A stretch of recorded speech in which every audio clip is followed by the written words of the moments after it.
2026년 첫 수요 예배입니다. 첫 수요 예배라 고민이 많이 됐습니다. 첫 수요 예배 때 무슨 설교를 해야 좋을까? 고민 끝에 이런 생각을 하게 됐습니다. 첫 수요 예배니만큼 첫 창조의 이야기를 하면 좋겠구나. 어울리겠구나. 그래서요, 이 시간엔 창세기에 기록된 창조에 대한 말씀들을 함께 살펴보도록 하겠습니다. 아까 봤던 말씀인데요. 창세기 1장 1절 다시 한번 읽습니다. 태초에 하나님이 천지를 창조하시니라. 그렇습니다. 하나님께서 태초에 천지, 다시 말해 하늘과 땅을 만드셨죠. 이 구절은 너무나 유명합니다. 교회를 다니지 않는 이들도 이 구절은 알 정도죠. 저희 집이 작년 여름에 욕실 공사를 했습니다. 뭐 타일 공사를 새로 했는데요. 당연히 그 기술자, 업자를 불렀죠. 그런데 뭐 아시는 분은 아시겠지만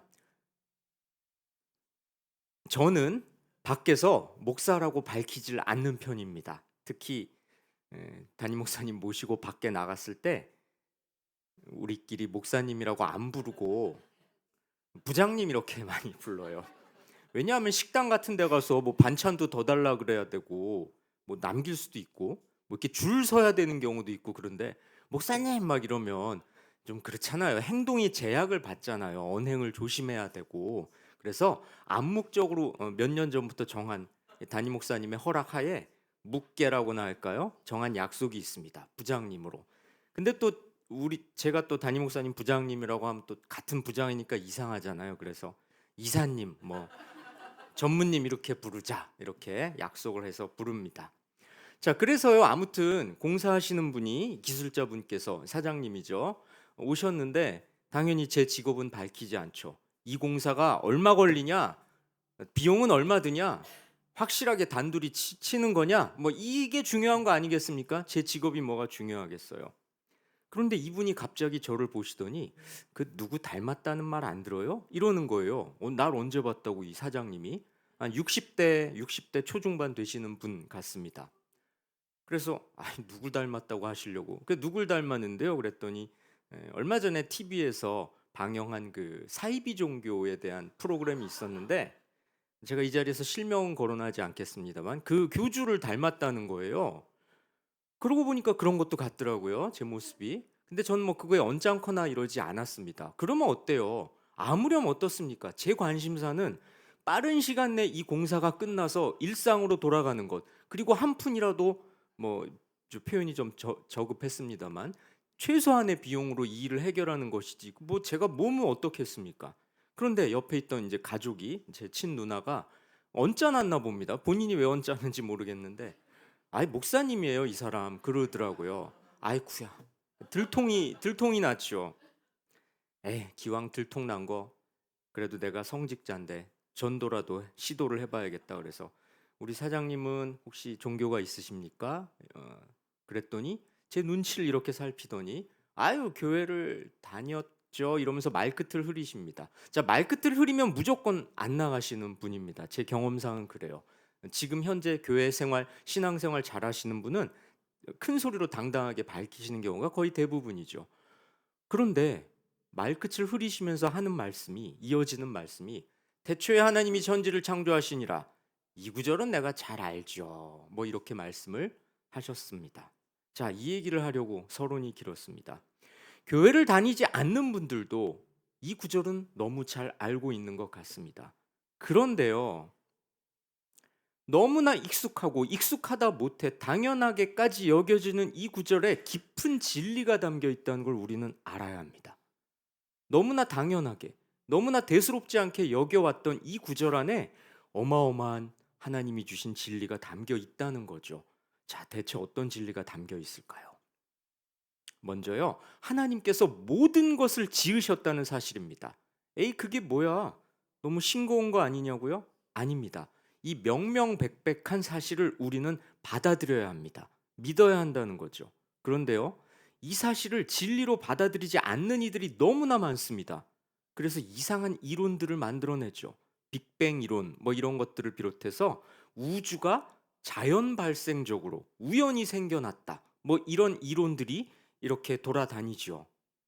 여러분, 우리는 알아야 합니다. 성경은요, 믿으라고 주어진 책이지 증명해야 하는 책이 아닙니다. 성경에 기록된 내용을 믿음으로 받아들이고 그것을 내 삶의 기준으로 삼아야 한다는 거죠. 이렇게 저렇게 성경을 증명하려 하는 것 자체가 하나님을 불쾌하게 하는 겁니다. 그리고요, 그렇게 성경을 과학으로 증명하려고 한들 그런다고 불신자들이 받아들이는 것도 아닙니다. 유튜브를 보면요, 성경에 있는 내용들을 이렇게 논증, 뭐 변증이란 단어를 많이 씁니다만 변증해서 기독교의 진리임을 이렇게 밝히려는 그런 시도를 하는 목사님들이 많이 계신데요. 저는 참 귀하고 또 의미 있는 시도라고 생각합니다. 이 시대에 진리가 혼탁해진 이 시대에 필요한 사역이고 해야 되는 일인 것은 분명합니다만 너무 많은 힘을 쏟을 필요는 없을 것 같아요. 그렇게 해서 성경을 논리적으로 입증한들 그런다고 불신자들이 받아들이지는 않는 것 같아요. 물론 그런 경우가 있겠습니다만 좀 확률적으로 희박한 것 같고요. 성경은 하나님께서 우리 인생들한테 믿으라고 계시하신 책이라는 걸 우리는 받아들여야 합니다. 성도 여러분, 하나님께서는 존재하는 모든 것의 근원이십니다. 하늘과 땅뿐만 아니라 이 세상에 존재하는 모든 것을 다 지으셨죠. 그러니 모든 만물에 대한 주권이 하나님께 있습니다. 여러분, 이 구절을 무겁게 받아들이시기 바랍니다. 하나님을 창조주로 믿는다는 고백은요, 그저 지식에 머무는 게 아닙니다. 그래, 뭐 하나님이 다 만드셨겠지. 이렇게 지식으로 끝날 명제가 아니고요. 모든 존재에 대한 주권이 하나님께 있음을 믿는다는 겁니다. 그렇다면 우리 인생의 주권이 하나님께 있다는 것도 받아들이셔야 합니다. 우리 인생은요, 내 마음대로 살아도 되는 게 아닙니다. 나를 지으신 하나님의 뜻에 맞게 하나님의 뜻을 따라 살아야 한다는 겁니다. 태초에 하나님이 천지를 창조하시니라 이 구절을 믿으신다면 내 인생의 주인이 하나님이심을 믿어야 한다는 겁니다. 우리의 생명과 새해를 주신 하나님께 감사드린다면 내 인생이 하나님의 뜻에 맞는 인생이 되기를 기도하고 결단하시기 바랍니다. 자, 그런데요. 태초에 하나님이 천지를 창조하시니라 이 짧은 구절에는 심오한 뜻이 더 담겨 있습니다. 뭘까요? 우리말로 창조 이렇게 번역되는데요. 히브리 원어는 바라라고 해서요. 역할과 의미를 부여한다 이런 뜻을 갖고 있습니다. 하나님께서 우주 만물을 존재하게 하셨을 뿐만 아니라 역할과 의미를 부여하셨다는 거죠. 만물에 창조주 하나님이 부여하신 의미가 있다는 겁니다.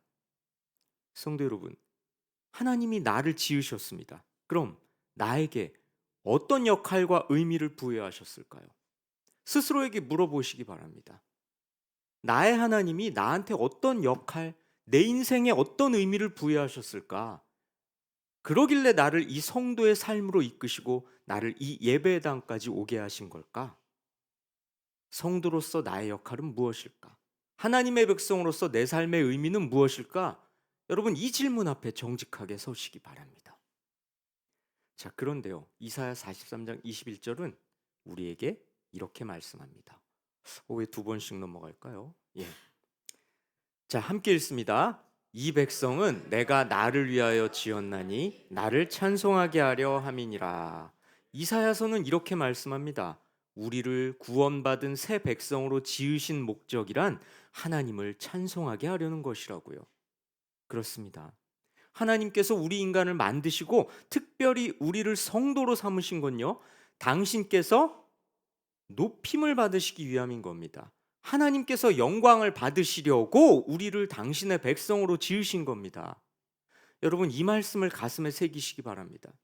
우리 인생의 목적은 하나님을 높이는 것, 하나님께서 영광을 받으시는 겁니다. 요즘에 웰빙이다, 뭐 자기 사랑이다 이런 말들이 굉장히 유행하는데요. 내 인생은 나를 사랑하라고 주어진 게 아닙니다. 우리 기독교인들에게 있어서 내 인생은 하나님을 높이라고 주어진 인생이라는 겁니다. 내 인생의 목적은 하나님께서 영광을 받으시는 것이다. 여러분, 이 사실을 진리로 받아들이시기 바랍니다. 자, 창조 기사에 또 어떤 내용이 이어지는지 살펴볼까요? 창세기 1장 2절 3절인데요. 함께 읽습니다. 땅이 혼돈하고 공허하며 흑암이 깊음 위에 있고 하나님의 영은 수면 위에 운행하시니라. 하나님이 이르시되 빛이 있으라 하시니 빛이 있었고. 자, 태초의 상태가 어땠나요? 혼돈하고 공허하고 깊이를 알 수 없는 어두움만 있었습니다. 혼돈이 뭡니까? 어지러운 거죠. 질서가 없다는 겁니다. 아무 의미도 없이 모든 게 뒤엉켜 있는 상태라는 거죠. 공허하다는 건 뭡니까? 텅 비어 있고 형태도 없다는 거죠. 그러다가 하나님께서 빛을 창조하십니다. 그러자 비로소 그 상태를 벗어나게 되죠. 하나님의 창조는요, 이렇게 혼돈과 공허의 세계에 질서와 체계를 부여하시는 일이었습니다. 창조의 첫 순간 혼돈하고 공허하고 어두운 곳에 하나님께서 빛을 명하셨습니다. 하나님께서 말씀하심으로 빛이 비추이게 된 거죠. 그러자 혼돈과 공허와 어둠이 물러가고 질서와 충만과 밝음이 도래했습니다.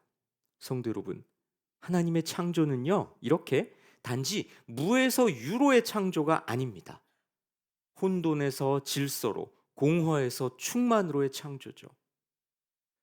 여러분, 이 구절을 우리한테 적용해 볼까요?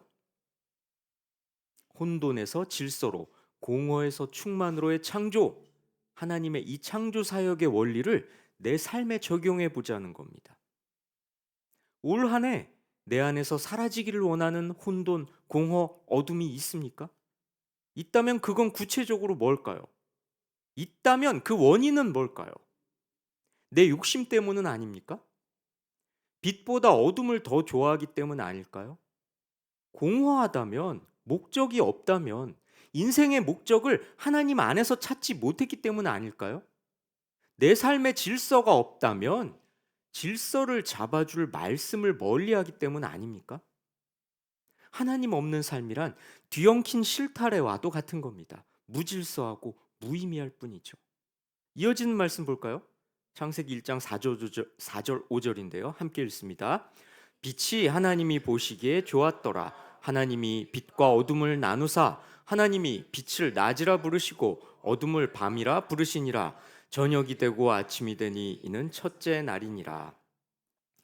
빛을 창조하신 후에 하나님은 좋다 감탄하십니다. 그렇습니다. 내 삶에 말씀의 빛이 비춰져서 내가 하나님의 뜻대로 살아갈 때 하나님은 좋다고 말씀하실 겁니다. 성도 여러분, 올 한 해 내 안에 있는 혼돈, 공허, 어둠의 자리에 말씀의 빛이 임하시기를 기원합니다. 올 한 해 하나님의 질서, 다시 말해 말씀을 따름으로 질서가 세워지고 의미가 있고 하나님의 영광이 충만한 삶을 살아가시길 기원합니다. 자, 이렇게 첫째 날 빛을 창조하셨고요. 이제 또 어떤 창조를 하셨는지 말씀 계속해서 볼까요? 6절에서 8절인데요. 함께 읽습니다. 하나님이 이르시되 하나님이 궁창을 만드사 궁창 아래의 물과 궁창 위의 물로 나뉘게 하시니 그대로 되니라. 하나님이 궁창을 하늘이라 부르시니라. 저녁이 되고 아침이 되니 이는 둘째 날이니라. 하나님께서 또 말씀하십니다. 물 한가운데 둥근 공간이 생겨 물을 둘로 나누어라. 하나님께서 둥근 공간을 만드시고 그 공간 아래의 물과 공간 위의 물을 나누시죠. 그리고 그 공간을 하늘이라 부르십니다. 이날이 둘째 날이었죠. 둘째 날 하나님은 하늘과 바다를 만드셨습니다. 그런데요, 어떻게 만드셨죠? 6절 다시 한번 볼까요? 하나님이 이르시되 물 가운데 궁창이 있어 물과 물로 나뉘라 하시고 하나님이 이르시되. 그렇습니다. 하나님은 첫날에 이어 둘째 날에도 말씀으로 창조하셨습니다. 하나님이 말씀하시는 대로 빛이 생기고 물이 나눠지고 공간이 생겨났죠. 하나님은요, 이 세상을 말씀으로 창조하셨을 뿐 아니라 지금도 말씀으로 다스리고 계십니다. 성도 여러분, 하나님의 말씀이 여러분을 다스리고 있습니까? 여러분의 일상이 별것 아닌 하루하루가 말씀의 통치를 받고 있냐는 말입니다. 아주 쉽게 말해서 말씀 따라 살고 있냐는 겁니다. 여러분 스스로에게 한번 물어보시기 바랍니다. 여러분, 하나님께서는요, 말씀을 듣고 순종하는 자에게 말씀의 기적을 베푸십니다. 말씀이 이끄는 대로 가는 자에게 새롭게 창조되는 은혜를 맛보게 하십니다. 올 한 해 말씀의 인도를 따라 새롭게 빚어지는 새 창조의 은혜를 입으시기 바랍니다. 자, 지금까지 하나님께서 첫째 날과 둘째 날에 어떻게 창조를 하셨는지 살펴봤는데요. 우리가 주의를 기울여야 할 부분이 또 있습니다. 말씀 다시 한번 볼까요? 4절, 6절, 7절인데요. 함께 읽겠습니다. 빛이 하나님이 보시기에 좋았더라. 하나님이 빛과 어둠을 나누사 하나님이 이르시되 물 가운데에 궁창이 있어 물과 물로 나뉘라 하시고 하나님이 궁창을 만드사 궁창 아래 물과 궁창 위에 물로 나뉘게 하시니 그대로 되니라. 여러분, 반복되는 말이 뭔지 찾아보세요. 4절에서 7절에서 반복되는 말이 있습니다. 한번 찾아보세요. 예. 나누다. 어떻습니까? 나누다는 말이 반복되죠? 그렇습니다. 하나님께서는요, 빛과 어둠을 나누시고요, 궁창 아래의 물과 궁창 위의 물로 나누십니다. 오늘 보진 않겠지만요, 셋째 날에는 바다와 땅도 나누십니다. 자, 이렇게요, 하나님의 창조에는 나눔의 원리, 분리의 원리가 담겨 있습니다. 태초의 세상은 어땠습니까? 어둠만 존재했고 무질서했죠? 그러다가 빛이 생김으로 변화가 일어났습니다. 무슨 변화인가요? 어둠과 빛이 나란히 존재하게 됐습니다. 하지만 서로 분명하게 구분되죠. 여러분, 이 원리가요, 하나님이 우리에게 말씀하시는 깊은 진리를 담고 있습니다. 그게 뭐냐고요? 이 말씀이 잘 설명해 주는 것 같네요. 고린도후서 6장 14절인데요. 함께 있습니다. 너희는 믿지 않는 자와 멍에를 함께 매지 말라. 의와 불법이 어찌 함께하며 빛과 어둠이 어찌 사귀며. 빛과 어둠이 어떻게 사귈 수 있겠냐? 빛이란 의고요, 어둠이란 불법, 다시 말해 죄입니다. 우리 믿는 자에게 요구되는 삶의 원칙이 이렇다는 거죠. 성도 여러분, 믿지 않는 자, 그들과 멍에를 함께 매서는 안 됩니다. 멍에가 뭐냐면요, 소나 말에 씌워서 끌고 갈 때 쓰는 물건입니다. 가축한테 일을 시키려고 목이나 등에 씌우는 거죠. 그러니 두 마리가 멍에를 함께 매면 무슨 일이 일어나겠습니까? 싫든 좋든 두 마리가 한 방향으로 갈 수밖에 없죠. 같은 일을 할 수밖에 없게 되는 겁니다. 마찬가지라는 거죠. 성도가 불신자들과 연합하게 되면 그들이 범하는 죄를 따라 지을 수밖에 없는 겁니다. 왜? 멍에를 함께 맨 것처럼 그들한테 끌려갈 수밖에 없으니까. 그들과 우리의 가치관은 다를 수밖에 없는데도, 아니 분명하게 달라야 하는데도 멍에를 함께 맺기 때문에 함께 갈 수밖에 없는 겁니다. 그러니 성경은 우리에게 경고하는 거죠. 그들과 가치관을 달리하라고. 그들이 짓는 불법, 죄, 어둠의 일에 참여하지 말라고요. 여러분, 이건요, 아주 기본적이면서도 중요한 신앙의 원칙입니다. 죄성이란 선함보다 강합니다. 이것이 성경 곳곳에서 증언하는 원리입니다. 그러니 죄를 피하고 멀리하고 섞이지 말아야 하는 거죠. 나뉘어야 하는 거죠. 오죽하면 믿지 않는 자와 멍에를 함께 매지 말라고 했을까요? 자, 그러면 어떻게 해야 할까요? 함께하지 않으면 따돌림 당하는데? 미움을 사는데? 여러분, 어둠의 세계에 빛이 들어오지, 어둠의 세계에 빛이 들어오자 어둠과 빛이 분리됐죠? 마찬가지입니다. 세상에 복음이 전해지면 분리와 불화가 일어납니다. 우리 믿는 자들이 말씀의 빛, 복음의 빛을 드러내면 불화가 일어나는 건 당연하다는 거죠. 예수님께서도 이렇게 말씀하셨습니다. 함께 읽습니다. 내가 세상에 화평을 주려고 온 줄로 아느냐? 내가 너희에게 이르노니 아니라 도리어 분쟁하게 하려 함이로라. 예수님께서는 죄로 어두운 이 세상에 빛을 비추러 오셨습니다. 그런데요, 예수님을 거부하는 세상은 계속해서 어둠 속에 머물고 싶어 하죠. 그러니 예수님을 믿고 따르는 성도들, 빛 가운데로 걸어가길 원하는 성도들과는 분쟁이, 불화가 일어날 수밖에 없는 겁니다. 성도 여러분, 복음의 빛, 말씀의 빛을 드러내다가 불화를 일으킬지라도 꿋꿋이 이겨내시기 바랍니다. 오죽하면 성경이 이렇게 말씀할까요? 함께 읽습니다. 형제들아, 세상이 너희를 미워하여도 이상히 여기지 말라. 그렇습니다. 예수 제대로 믿으면 세상의 미움을 살 수도 있는 겁니다. 세상이 가려는 길과 반대쪽 길로 가기 때문이죠. 멍에를 함께 안 메고 있기 때문이죠. 세상이 좋아하는 것들을 거부하기 때문이죠. 세상이 아니라 주님을 가까이 하면 세상과는 서먹해지는 게 자연스러운 수순인 겁니다.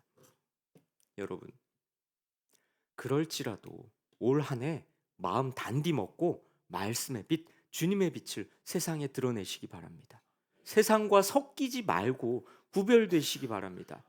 하나님께서 이 세계를 창조하시면서 분리의 원칙을 보여주지 않으셨습니까? 하나님의 창조를 믿고 그 하나님을 내 삶의 주인으로 모신다면 그 창조의 원리를 내 삶에 적용하고 실천해서 하나님의 뜻이 내 삶에서 드러나야 하지 않겠습니까? 이 말씀 가슴에 새기시고 올 한 해 무질서함, 어둠의 영역이 아니라 말씀의 빛이 비추는 영역으로 갈아타시기 바랍니다. 그리고 그 복음의 빛을 내 주변에 드러내고 주님의 빛을 비춰주는 참성도로 살아가시길 주님의 이름으로 권면하고 축원합니다. 찬양하시고 기도하십시다.